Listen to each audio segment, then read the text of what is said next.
Maintenant, on fait le même boulot là, on calcule, on détermine tous les courants présents dans ce circuit-là. D'accord? Ici, là, tous les courants qui circulent dans chaque branche, y compris celui qui relie, qui passe d'ici à là, ou de là à là. D'accord? Et puis, on va apporter une conclusion concernant les tensions au primaire et au secondaire, ainsi que le courant au primaire et au secondaire. D'accord? Ici, on a un transformateur conventionnel, mais qui est câblé d'une façon particulière. Ça, j'appelle là, comme d'habitude, là où il y a un point, j'appelle la tête. Là où il n'y a pas de point, je le baptise le pied. D'accord? Donc, ici, la tête, c'est le pied de l'enroulement ou de la bobine. Ici, c'est la tête et le pied. Donc, le pied du primaire, de l'enroulement primaire, est relié à la tête de l'enroulement secondaire. D'accord? Donc, maintenant, on a ici, là, 1, 2, 3. 3 résistances et 2 éléments réactifs. Une inductance et une capacité, un condensateur. Ainsi qu'une source de tension. Ça, c'est en valeur efficace.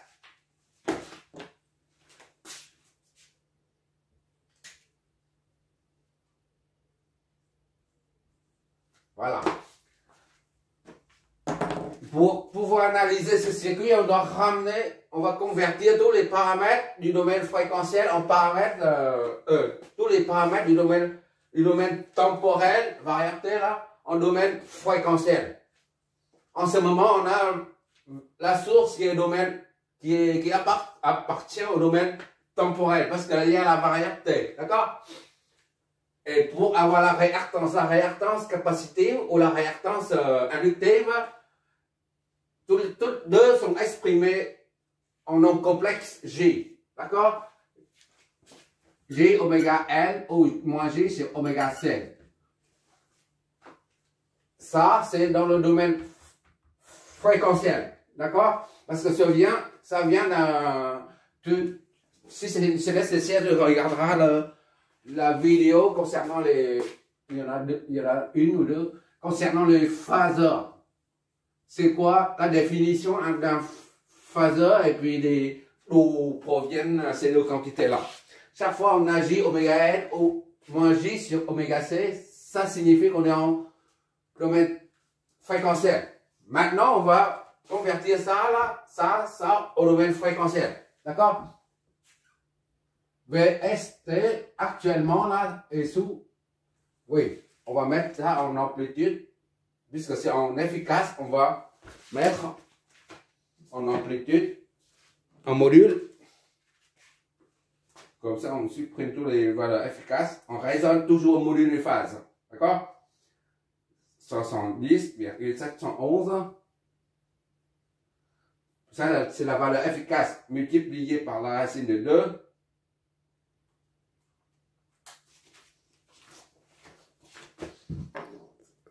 Ça, c'est 120. C'est 100. D'accord? C'est 100 volts. En amplitude. Donc, on met ça en amplitude, en volts, pas en efficace. On ne se sert pas de la valeur efficace. 100 cosinus 1t plus 20 degrés. D'accord? Là, on est dans le domaine temporel. Il y a la variabilité. Maintenant, on convertit ça en domaine fréquentiel. Ce qui nous donne, il n'y a plus de variabilité. On reprend l'amplitude, c'est 100, et la phase, c'est 20. D'accord? En vol. C'est le premier paramètre qui est amené au domaine fréquentiel. À présent, il reste ça et ça. Xn, ça c'est un nombre complexe, d'accord? Ça c'est un chapeau. Au domaine fréquentiel, ça fait J oméga N. J oméga c'est 1, d'accord? Et L c'est 15. Ce qui fait XL est égal à 15J ou 15,90. Puisque l'opérateur J, le nombre imaginaire J est égal à 90. D'accord? Deuxième paramètre. Et le dernier, c'est celui-là. XC, dans le domaine fréquentiel, on l'exprime XC moins J sur oméga C est égal à 1 sur oméga C moins J, d'accord? 1 sur oméga, c'est 1 fois C, c'est 62,5 millifarad, soit moins 2, moins 3 farad, moins J. Ce qui fait XC est égal à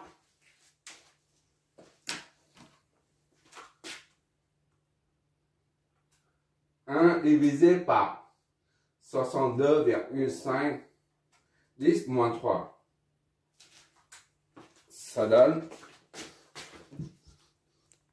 vu 16, d'accord?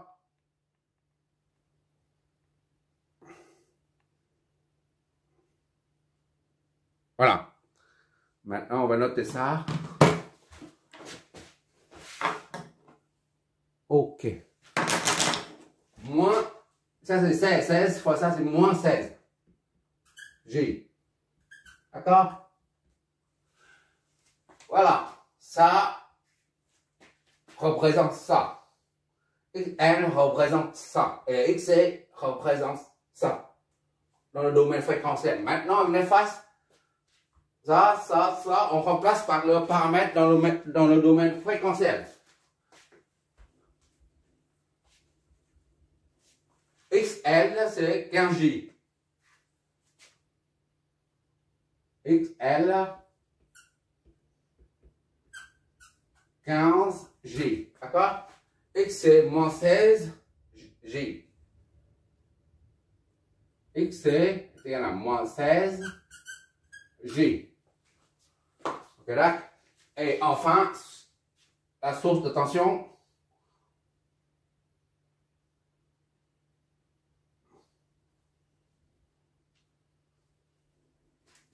Voilà. Parce qu'on va réutiliser le schéma là. La source de tension, L, 120 degrés. D'accord? En amplitude. C'est fini les valeurs efficaces. Vs est égal à 100 et 20 degrés. D'accord? Ça en vote. C'est pas des votes efficaces, c'est fini. Voilà, à présent on termine la conversion, c'est fini. Maintenant on passe à l'étape de préparation du circuit, à l'analyse. Comme d'habitude, on va supposer un courant qui sort de la bobine, de la source VS. Ce n'est qu'une supposition, d'accord? I0, la source VS va débiter un courant I0. I0 provient de la source VS, d'accord? Et après, le courant va vers là. Un autre, I1, par exemple. D'accord? I1 arrive jusque là, il va entrer là-dedans. Ok, d'accord? I1. D'accord? Ce n'est qu'une supposition, d'accord? Mais dès que le courant I entre par le point de marquage d'un transformateur, comme on a dit, on a rappelé chaque fois, la règle à appliquer pour les transformateurs, qui est la suivante. Lorsque le courant entre dans la bobine par le point de marquage est positif. D'accord? Ici. Et quand le point de marquage est positif, instantanément, l'autre point de marquage du même transformateur est aussi positif. D'accord? C'est ici, positif. Et comme on a dit, lorsque le courant entre dans un point de marquage, le point de marquage est positif. Cela, inversement, cela signifie que lorsque le point de marquage est positif, cela implique un courant qui entre là-dedans. D'accord? Disons I2. D'accord? I2 entre ici. I2. C'est-à-dire I2 sort par le pied là. I2.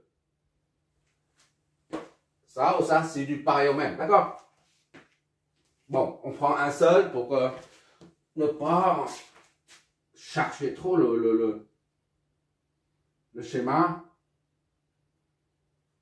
Ça signifie I2 entre par le pôle positif. D'accord?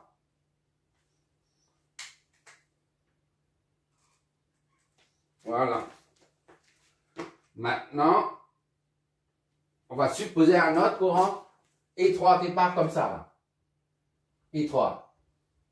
Ce n'est qu'une supposition. D'accord?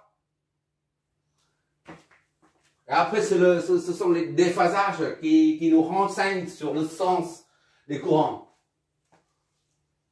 Et I1, I0, I1, I2, I3. Donc, il reste I4 ici. I4, on va supposer que ça vient ici, ça vient ici. On ne peut pas, on n'a pas le droit de supposer un courant I4 qui va vers le haut. Sinon, ça crée un bouchon. C'est pas fluide, d'accord? Donc, et par conséquent, le I4 doit être orienté vers le bas. I4. On n'a pas d'autre choix, d'accord? I2, I3 débouchent sur, constitue I4, d'accord? Donc, I4 va ici, là.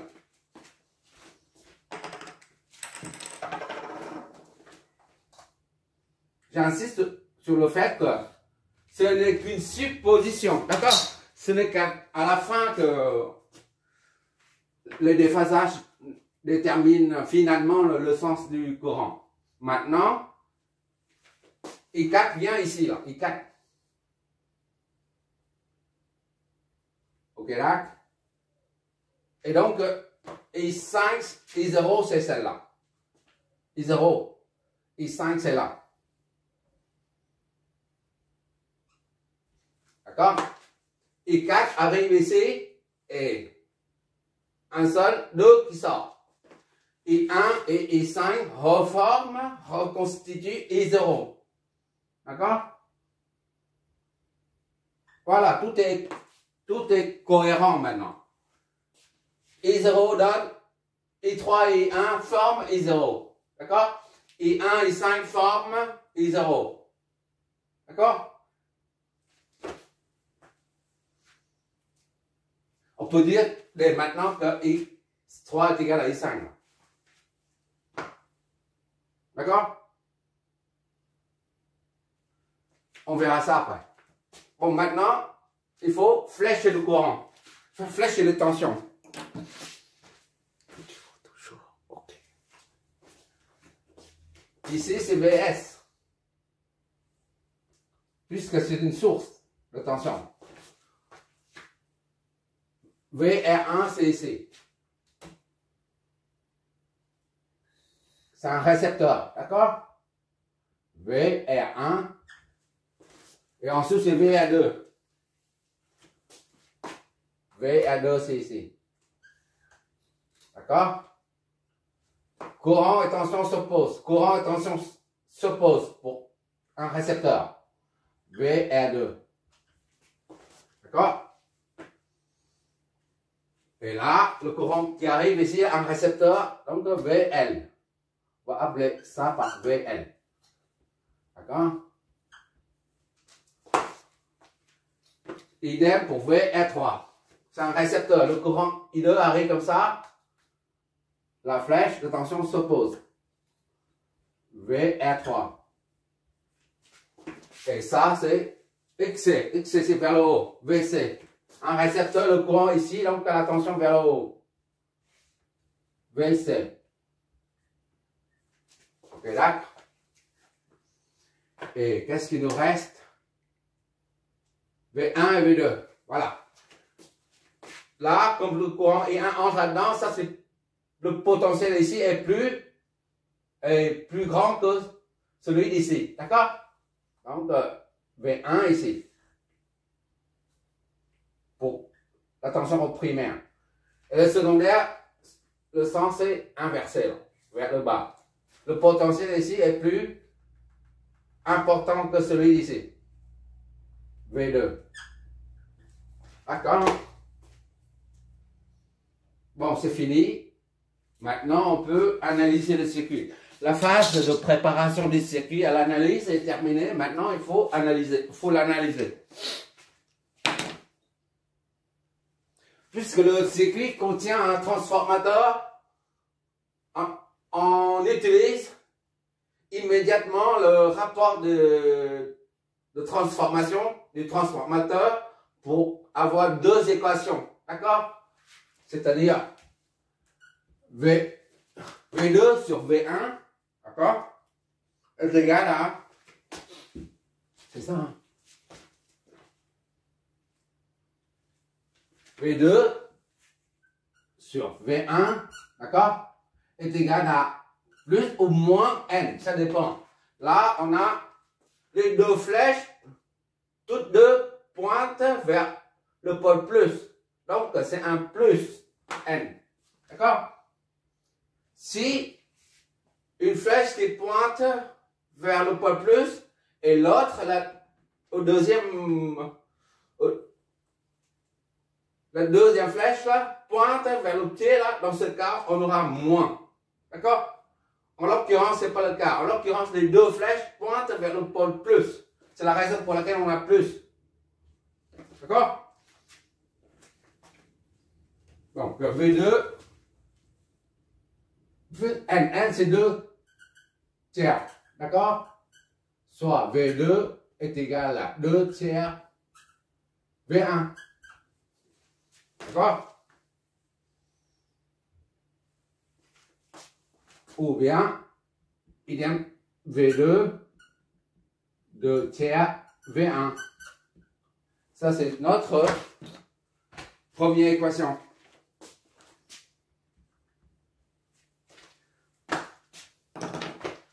On se sert encore du rapport de transformation pour avoir une deuxième équation. I1 sur I2 est égal à plus ou moins N, tout dépend du sens de I1 et I2. Si les deux courants entrent, tous deux, par le point de marquage, dans ce cas, on a I1 sur I2 est égal à moins N, négatif. Si un qui entre par le point de marquage et l'autre qui sort, dans ce cas, on a plus N. D'accord? Dans le présent cas, on a I1 et I2 qui entrent tous deux dans le point de marquage, ça fait moins N. D'accord? Soit moins 2 tiers. D'accord?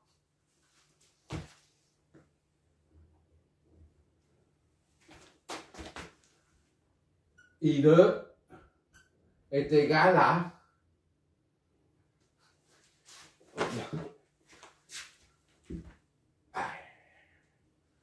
3 et 1, d'accord, est égal à moins 2 I2. Mais là, le chapeau, c'est la même chose, d'accord? Donc, I2 est égal à moins 1.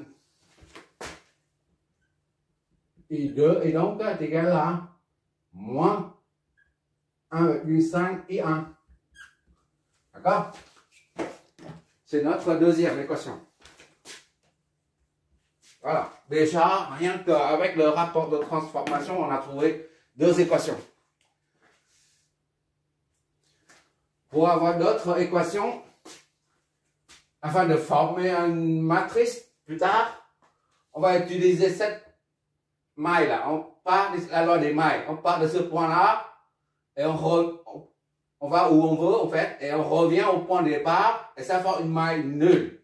Là, une résultante vectorielle nulle. D'accord? Bon, on part d'ici là. On suit la flèche VS, c'est plus.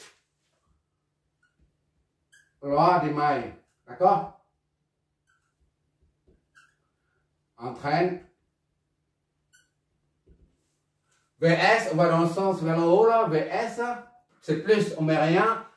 Et on va ici là, opposé, dans le sens opposé de VR2. Ça fait moins VR2. D'accord?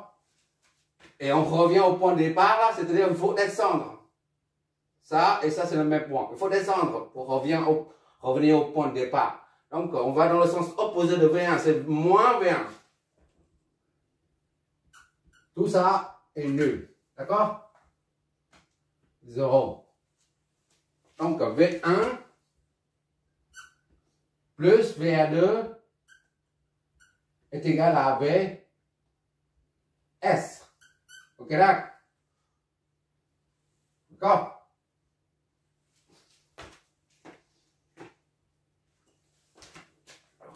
Je vais mettre VA2 avant. VA2, V1. Voilà. Dans cet ordre-là. VA2 plus V1 est égal à VS. Or, VA2 c'est R2 fois I1. R2 fois I1. D'accord? VA2 là. R2 fois I1. Et V1 c'est inconnu jusqu'à présent. V1 est égal à VS. Ok, d'accord? Donc, R2 c'est 10 ohms. 10 fois I1 plus V1. Inconnu est égal à VS. VS c'est 120 degrés. Voilà, notre troisième équation.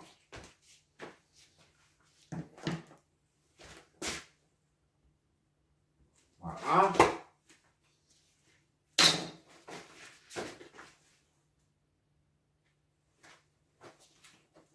On va faire la même chose avec cette maille là. On part d'ici là, on descend ici, plus V2, on remonte, plus VC, on va dans le sens là, et après, pour revenir ici, au point de départ, on va dans la flèche, dans la direction dans le sens de la flèche, plus V3 et nul. D'accord? Ça fait une maille. Encore, c'est V2, part d'ici là, jusque là, on remonte ici, on revient au point de départ. Ça fait une maille nulle. D'accord? V2 plus VC, et dans le sens de la flèche là, plus VA3 est égal à 0. D'accord?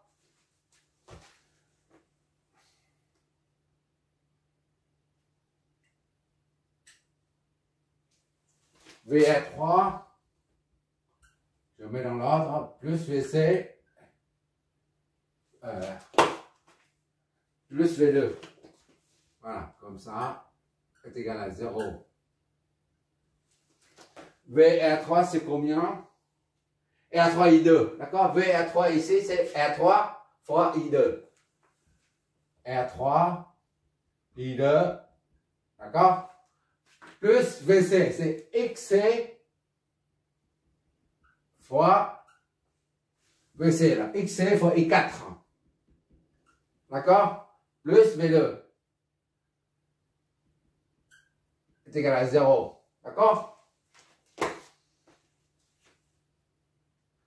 Bon, R3 c'est 30.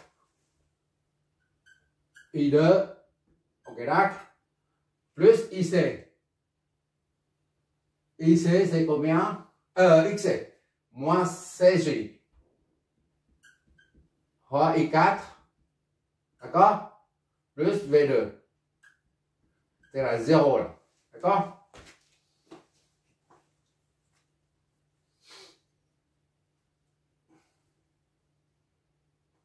Oh, on a I2 qui est là. Et V2 qui est là. On a Z là-dedans. D'accord? I2 et V2. On remplace par ça. 30. Donc 1 et 2. 1 et 2 entraînent 30 I2. I2 c'est ça. Moins 1,5 I1. Ok là? Moins 16 J. I4. D'accord? Plus V2. V2 c'est là. C'est-à-dire 2 plus V2. Plus 2 tiers de V1. Le tout est nul. D'accord?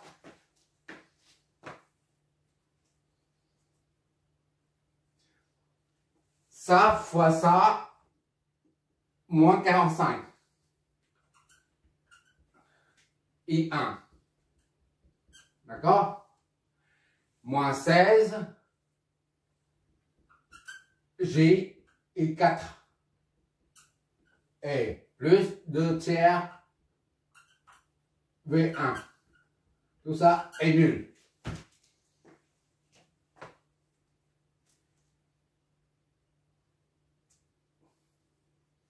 Voilà notre quatrième équation.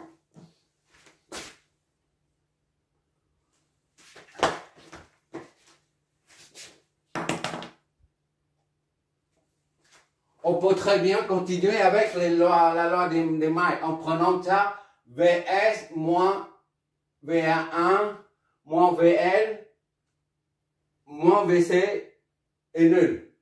Mais ça, il y a trop vecteur. D'accord? De même, on peut très bien dire V1 plus V2 dans le sens là, V2 moins VA1 moins VN moins VC est égal à nul. Mais ça complique les choses. Là, ici, on a plusieurs nœuds là. 1, 2, 3. Donc, on va exploiter les lois des nœuds. Pourquoi pas? D'accord? On a I0 est égal à I1 plus I3. Là. Ici. I0 est égal à I1 plus I3. Loi des nœuds. Partir. Voilà. Beaucoup plus cool. Loi des nœuds. On donne. I0 est égal à I1 plus I3. Plus I3. D'accord? Je ne me trompe pas. Donc,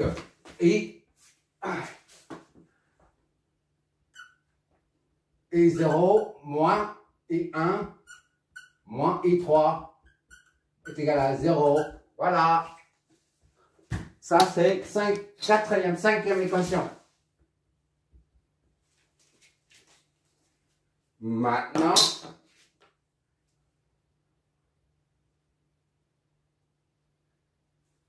ce nœud-là, maintenant, on vient d'utiliser ce nœud. Maintenant, on va utiliser ce nœud-là. D'accord? I2